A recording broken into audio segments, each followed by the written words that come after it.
আমি যাব কোথায়? প্রতিনিয়ত মানুষগুলো কই যাচ্ছে? আমার বাবা কই গেলেন? আমার দাদা কই গেলেন? আমার চাচা মামা ফুফা খালুরা কই গেলেন? কই গেলেন? আমার জেঠারে আমি 1 সপ্তাহ আগে দেখা গেছি, 1 সপ্তাহ পরে দেখছি জেঠা নাই। জানাজা আমি পড়াইছি, জানাজার আগে আমি জেঠার কবরের দিকে তাকাইছি, কবর তখন খালি, কবরে তখনও রাখে নাই আমার জেঠাকে।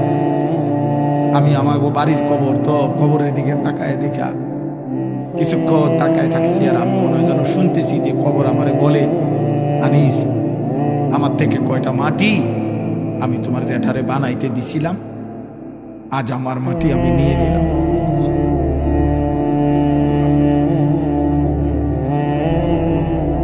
আজ আমি আমার মাটি আমি নিয়ে নিলাম।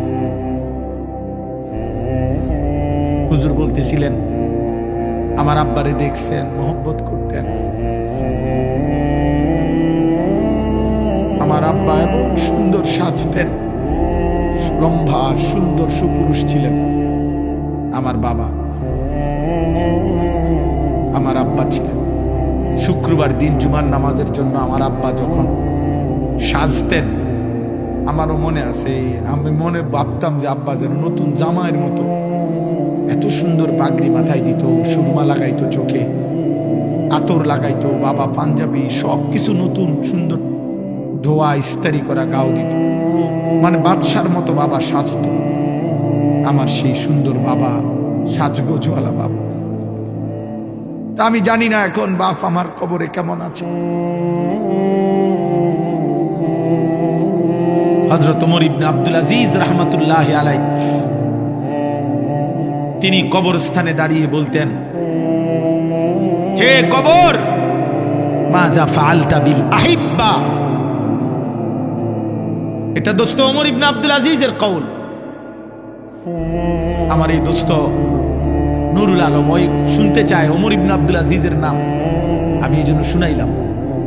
ওমর ইবনে আব্দুল আজিজ কবরের সামনে দাঁড়িয়ে বলতেন, হে কবর, বলো না তুমি আমার স্বজনদের সাথে কি করেছো? আইনাল আহবাব, আমার বন্ধুরা কোথায়? আমার আপনজনরা কোথায়? আইনাল আসদিকা, আমার বন্ধুরা কোথায়? আইনাল জুল্লাস, আমি যাদের সাথে বসতাম তারা কোথায়? আইনাস সাম্মার, আমি যাদের সাথে রাত জেগে গল্প করতাম আমার সেই আপনজনরা কোথায়? তিনি আবার কাঁদতে কাঁদতে বলতেন যে, হে দুনিয়াবাসী শোনো, কবর আমারে বলতেছে, ওমর ইবনে আব্দুল আজিজ, তোর চাচা মামা ফুফা, তোর স্বজন, তোর বন্ধুদেরকে আমি মাটি একটা একটা করে অঙ্গ, হাত পাও চোখ নাক কান খুলে খুলে ফেলছি, আমার মাটি আমার সাথে আমি মিশায় ফেলছি।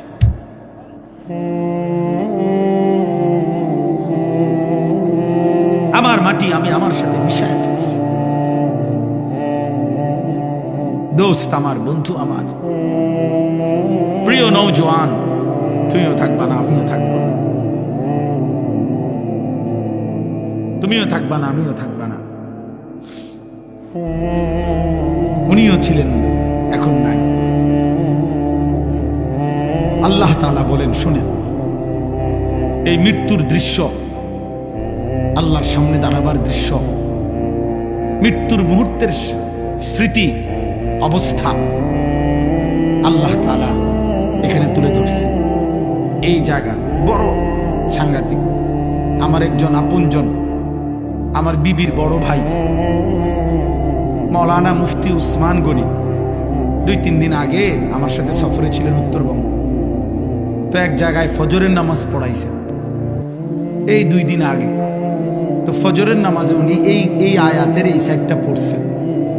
উনি যে সময় পড়ছে নামাজে, তখনই আমার কলিজা ছিঁড়ে গেছে যে হায় মালিক, আপনি কি বললেন?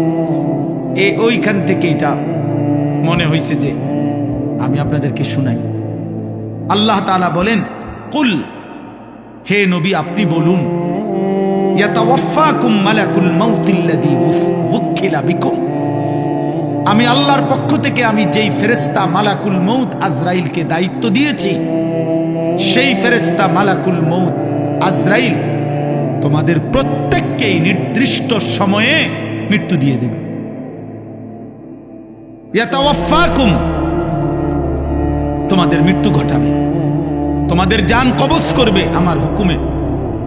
ঠিক ওই টাইমে আমি রব ফয়সালা দেই, যেই টাইম আল্লাযী ওয়াক্কিলা বিকুম, আমি যাকে তোমাদের মৃত্যু জান কবজের জন্য দায়িত্ব দিয়েছিলাম সে তোমাদের মৃত্যু ঘটাবে। আমি একটু ব্যাখ্যা করব, আগে তরজমা বলব।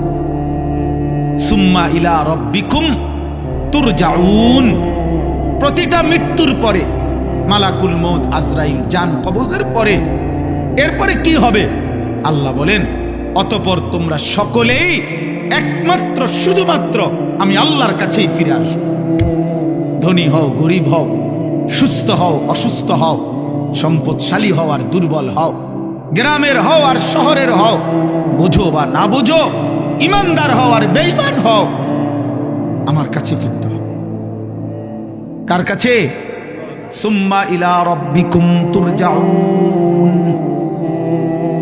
তাহলে দুই কথা বলা হইল। এক, হে নবী আপনি বলে দেন তোমাদের প্রত্যেককে আমি আল্লাহর পক্ষ থেকে নির্ধারণ করা মালাকুল মউত আজরাইল জান কবজ করবে, মৃত্যু দেবে, অতঃপর তোমাদের সকলকেই আমি আল্লাহর কাছে ফিরতে হবে, আসতে হবে। গেল এটা। এবার দ্বিতীয় আয়াত আল্লাহ তাআলা বলেন, ওয়ালাউ তারা ইযিয যালিমুনা নাকিসু রুউসিহিম ইনদা রাব্বিহিম। হায় বন্ধু, আপনি যদি সেই দৃশ্যটা একটাবার দেখতেন। আল্লাহ মহব্বত করে নবীকে বলতেছেন, বন্ধু আপনি যদি ওই দৃশ্য দেখতেন, ওয়ালাউ তারা, যদি আপনি দেখতেন, ইযিল মুজরিমুনা, সমস্ত পাপী নাফরমান কাফের মুশরিক মুনাফিক বেঈমান অবাধ্য আল্লাহর দুশমন, আল্লাহর এক এক হুকুমের লঙ্ঘনকারী, নামাজ নাই, বন্দিগি নাই, ঈমান নাই, সেজদা নাই, গোলামি নাই, হালাল হারামের পার্থক্য নাই, চুরি ডাকাতি জিনা ব্যভিচার মদ জুয়া বেপরদিগি বেহায়াপনায় জীবন শেষ করছে যারা, আল্লাহ বলেন আপনি যদি এমন একটা একটা পাপীকে আপনি যদি দেখতেন, না কিছু রুউসিহিম ইনদা রাব্বিহিম, প্রত্যেকেই কিভাবে আমি আল্লাহর সামনে নিজেদের মাথা নুয়ে মাথাটা নিচের দিকে দিয়ে দাঁড়িয়ে আছে। সেদিন আমি আল্লাহর সামনে চোখ তুলে তাকাবে, সেদিন আমি আল্লাহর চোখের দিকে তাকিয়ে একটা প্রশ্নের উত্তর দিবে, সেদিন আমি আল্লাহর মুখোমুখি হলে আমার দিকে চোখ ফিরে দেখবে। খোদার কসম আল্লাহ বলে, বান্দা এই সক্ষমতা থাকবে, এই সক্ষমতা থাকবে না, এই সক্ষমতা থাকবে না।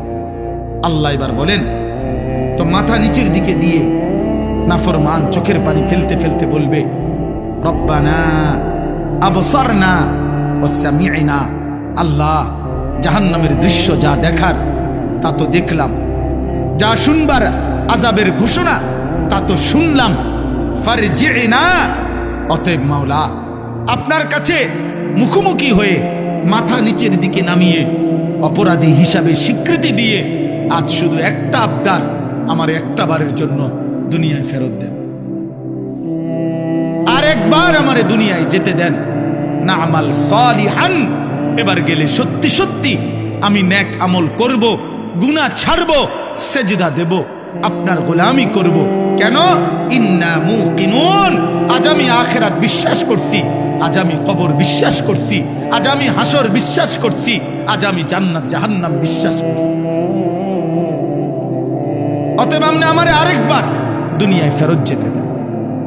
আল্লাহ তাআলা এবার তৃতীয় আয়াত আল্লাহ তাআলা বলেন, আল্লাহ জবাব দিবেন, ওয়ালাউ শি'না লাআতাইনা কুল্লা নাফসিন হুদাহা। আল্লাহ বলেন, এই বান্দা, এই নাফরমান, তুমি জানো আমি সেই আল্লাহ, আমি তো চাইলে প্রথমবারের দুনিয়াতেই তোমাদের সকলকে সেজদা দেওয়াইতে পারতাম, আমার গোলামি করাইতে পারতাম, আমার বন্দিগি তো আমি করাইতে পারতাম, আমি তো ক্ষমতাবান ছিলাম, আমি তো পারতাম, আমার এক সুতা নাফরমানি করে এক ঢোক পানি তো পান করতে পারতা না। আমি চাইলে আমার বিরোধিতা করে, আমার হুকুমের লঙ্ঘন করে এক সেকেন্ড আমার নিঃশ্বাস নিতে পারতা না, হৃদয়ের স্পন্দন চলতো না। আমি তো পারতাম বান্দা, কিন্তু ওয়ালাকিন হাক্কাল কওলু মিন্নি, আমি আল্লাহর চূড়ান্ত ফয়সালা এটা, লা আমলা আন্না জাহান্নামা, আমি জাহান্নামকে পূর্ণ করব মিনাল জিন্নাতি ওয়ান নাসি আজমাইন, অগণিত মানুষ এবং জিনের দ্বারা।